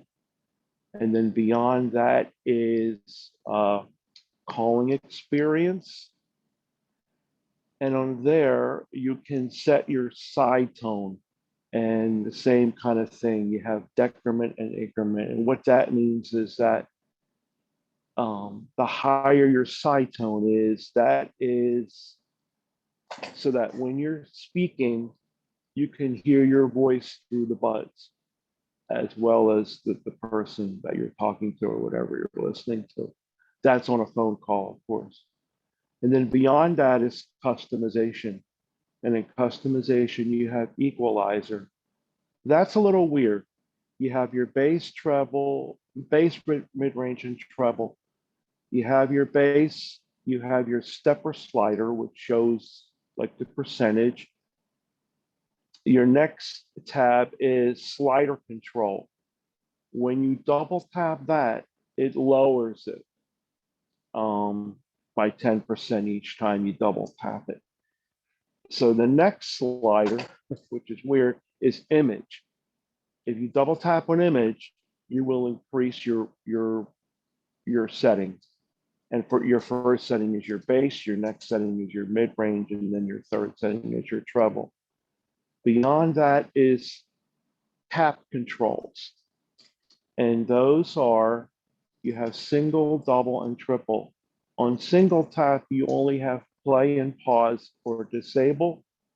On double tap, you have a few more options. You have previous track, next track, or like pass through. So you could do like, well, you could do it whatever way you want. I have mine set as pass through on both sides. I disabled my play pause because it got to be every time I touched the bud, it would pause a video or a web thing. Triple tap, you have several options. I think you can do play, pause, next track, or you can do native assistant, which would be like your Siri or your Google, or you could do Alexa. And like I said, that's triple tap. And then there is tap and hold. And I have mine set for volume up and volume down. And the reason I do that is because like if I'm using the buds on the Victor's volume for Bluetooth isn't that good. So I try to max the volume on the headset I have the left for down and the right for up, but you can do that either way. And then beyond that, well, that's about it. There is workout, there is profile. I have not played with those. And as far as the prompts on the headset, the prompts are good. Unlike the AirPods, if you do your noise reduction, it will actually say noise reduction. If you do pass through, it will say pass through. When you get to low battery, it will actually say left earbud 10%. And then when it's to the right earbud, it will say right earbud 10%. And then you might get one more, maybe at 5%. It does, that's not a prompt, that's just a tone. And when you put them in your ear, when you connect, you'll get a tone. And like if on the Victor, I turn the Victor off before I take the before I take the headset off, so it will actually say Bluetooth disconnected. Oh, and there also is in the settings ear fit test, so you can, there are different sizes of these the tips. And they also have wing tips. I have not played with them because you have to be careful when you put them on so you don't put them over the contacts. And just like most of these other buds, there's a magnetic, so when you put them in the case, they only go in the one way. The tips sort of go toward the center. So it's pretty intuitive. And that's about it. Excellent. Okay, so I will take. We'll definitely open up to questions. I will take a prerogative in asking the first question, if I may. So just real briefly, so so when you mentioned the AirPods, like, do you have the AirPods Pro or the older AirPods? Actually, no, I have the Pro and the Max. Okay, so that's excellent. So how would you say the Alexa Buds compare, or I should say the eBuds, how would you say they compare to both of those? Do you like them better, worse? Well, the Macs are the large ones, so yeah, I don't know. know if you really can compare that. Actually, there's a few features I like better about the Buds, and that is that you have more control of your equalizer settings. Like, for example, I turned my mid-range, I put my mid-range to 0, my treble's at 100, and my bass is at max. I know there are some things, though, you can do with the hearing and accommodation. also volume. Volume you cannot do with the Pro either, as you know. No, you cannot. Right. Though I have, I should play with the hearing accommodations with the AirPods Pro, but to see if you can adjust. Well, that I will tell you that for some reason the old Buds have a real good pass through, and the AirPods Pro, if you put it up at 100%, the transparency, that is loud. These new ones, the pass through is not that loud. I would like them louder. All right. And so with that, we will now open it up to questions from everybody else. And let's see. I'm not sure. Yeah, they're all unmuted. They're all unmuted? Okay, perfect. I wasn't sure. So if you'd like to unmute, you can do Alt-A on your PC or unmute on your iPhone to ask the first question. Please be sure to say your name and wait to be acknowledged. This is Shri. Shri. So, do you know if you drop these, does the app allow you to ping it? And the second question I have is, can you use 1 year? I meant to mention that there is a find. Oh, okay. There is a find option in the app that you can, if you've lost them or misplaced them. I think when I purchased them, I think there is a service contract, and I didn't bother. I mean, it's not a lot, and I think that's like a 1 year, or it might even be 2 years. I forget what Amazon did with that. And I believe you had a second question, Shri? Yeah, and can you play with just one earbud, or do you have to have both on? No, you can play with one. Now when you, I think there is an option in the settings. Yeah, I'm sure there is. You can have it so that when you take them, I think the default is when you take them out, it will stop playing whatever you're playing, and they will turn off. I think you can change that in settings. I did not. But yeah, you can take one ear out because I mean that's happened to me. I've used them to the end, and one of them they didn't end simultaneously. You know, one of them the battery was dead before the other one. The other one still played. So now when the case, and you will get a warning when your case is below 5%, it will tell you that. So if your buds are like 80% and your case is at 1%, you put them back in the case. They will not go off, and the next time you put them on, you may not get anything. They may have drained. So then you have to recharge. I recharge them all, like the buzz in the case with the case, and it takes. If you do it with a USB-C cable, in other words, USB-C on both ends, it will probably do it everything in about 3 hours.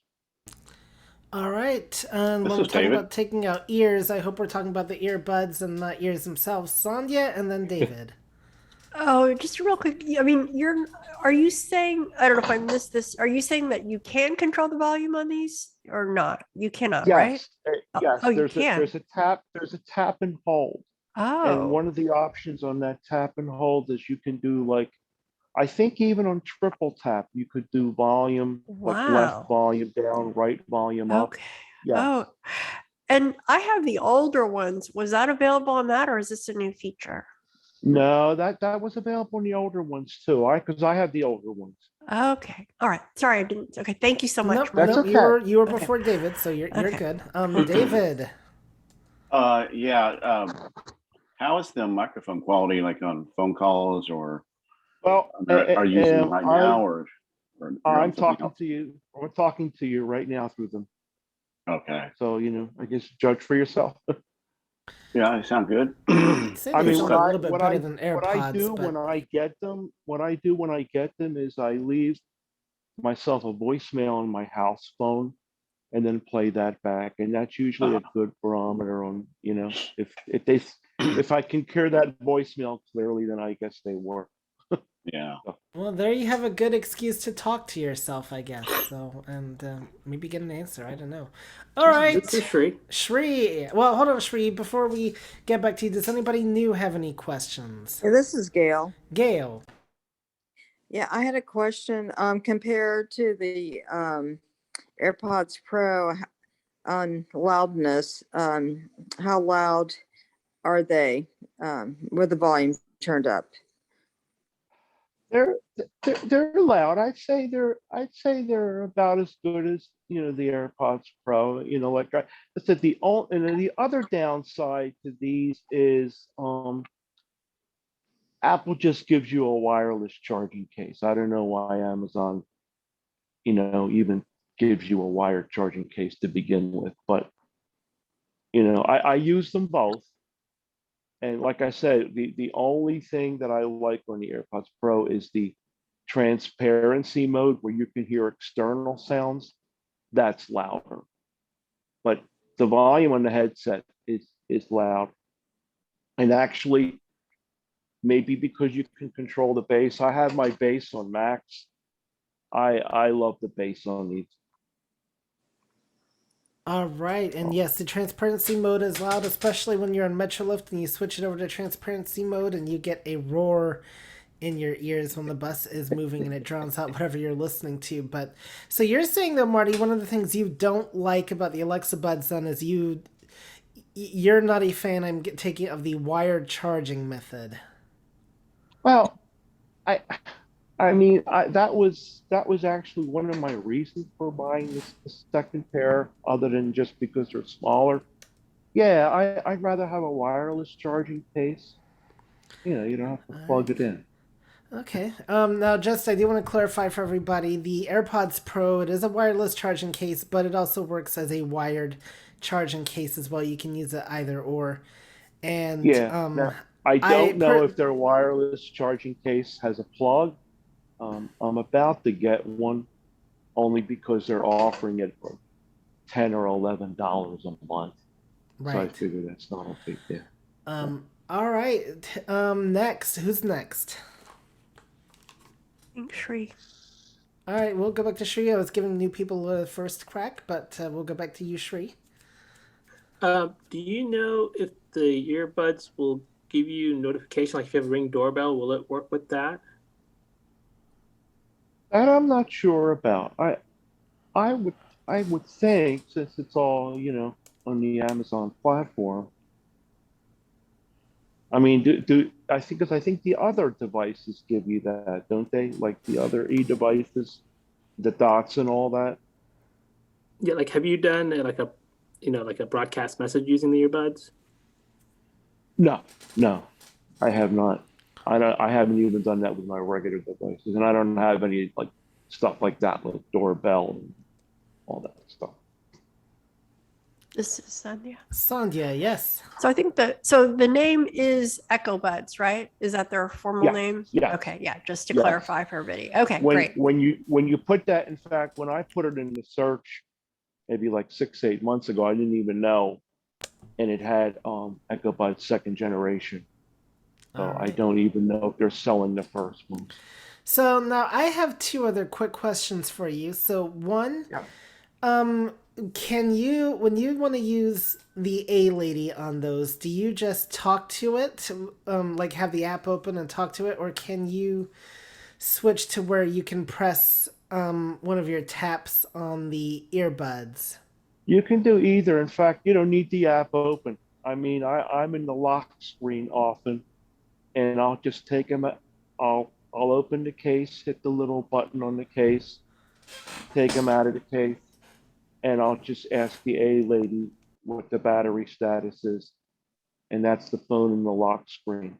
You can do both, like I said, and you could set it up where one bud is the A lady and the other bud would be Siri. Right. Okay. Oh, that's something my Bose headphones can't do. It's either one or the other, but they can still work in the lock screen. But the app has to at least be the Alexa app has to be running in the background. And then my Well, yeah, second, I mean, I yeah, think you need the app on the phone. Yeah, yes, yeah, yes, that's what I meant. But it doesn't right. have to at least be running in the background. Is what I meant. Well, when you say running in, you mean like, Like, can you have the I Alexa app closed, or does it still have to be available in your no, app it can switcher? be closed. No, it can be closed. Okay, interesting.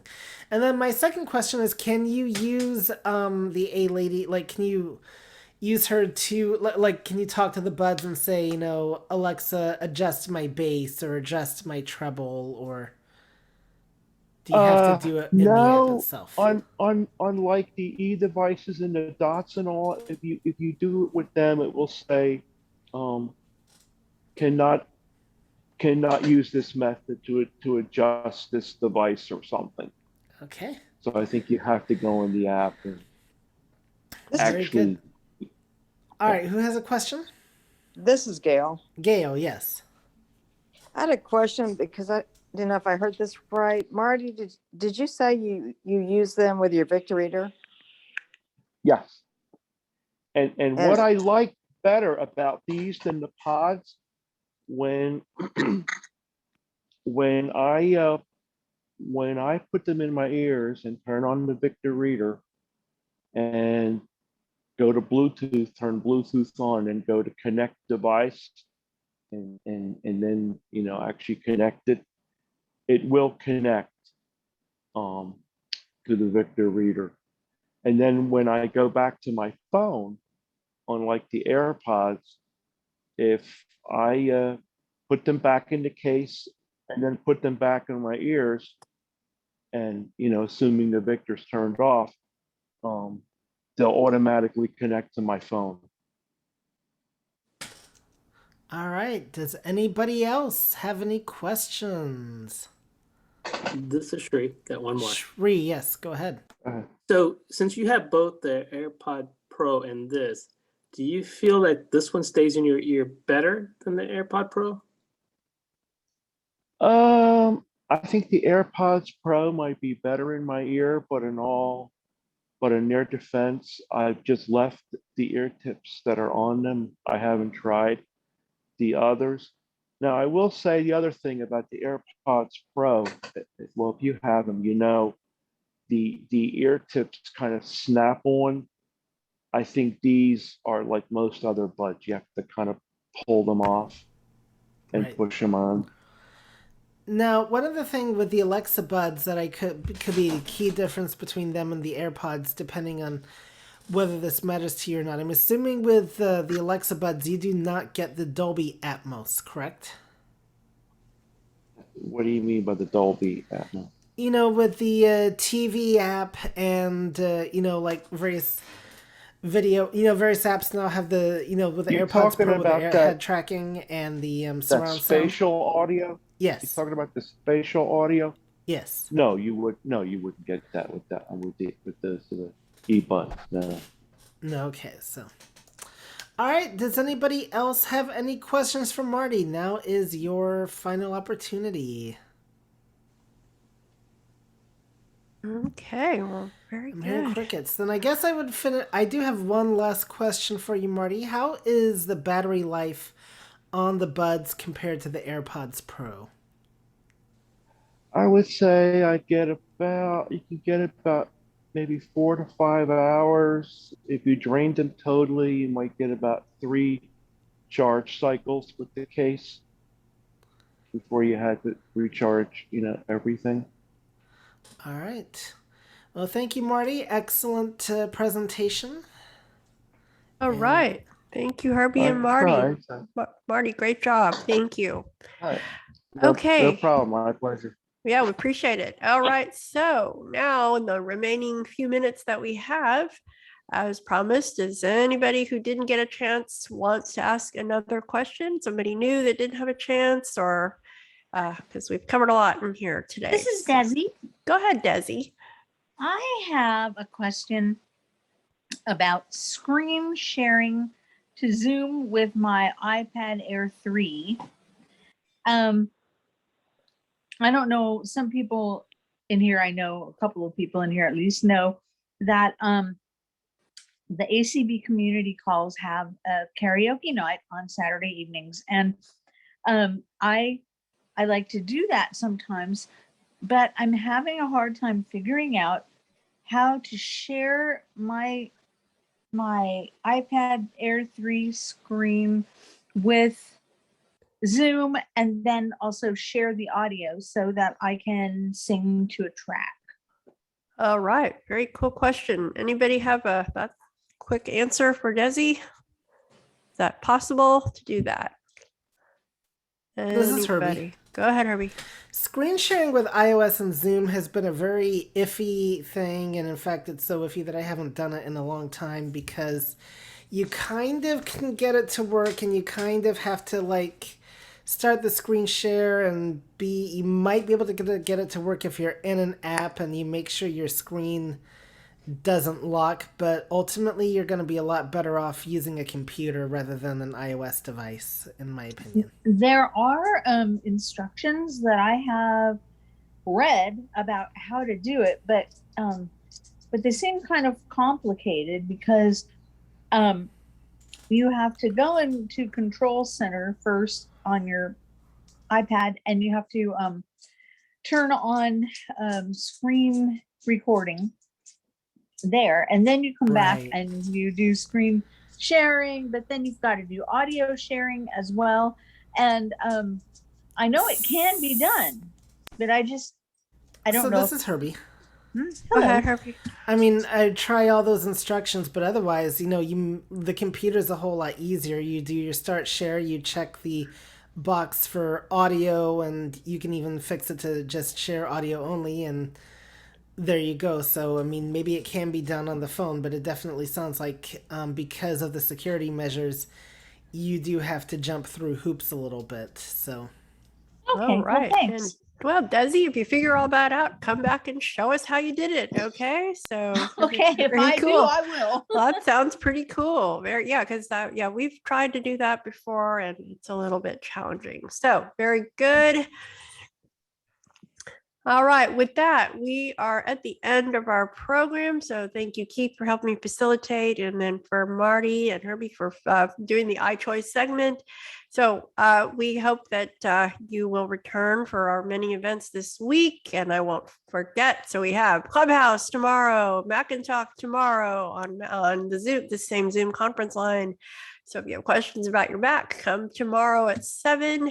Then we have Thursday, we're doing It's iBUG's Life on Clubhouse, talking about Non-24. Then the movie, Friday night at the movie, iBUG night at the virtual movies. We're watching Mystic River, not to be mistaken with Mystic Pizza. So it's another movie, but anyway, we digress.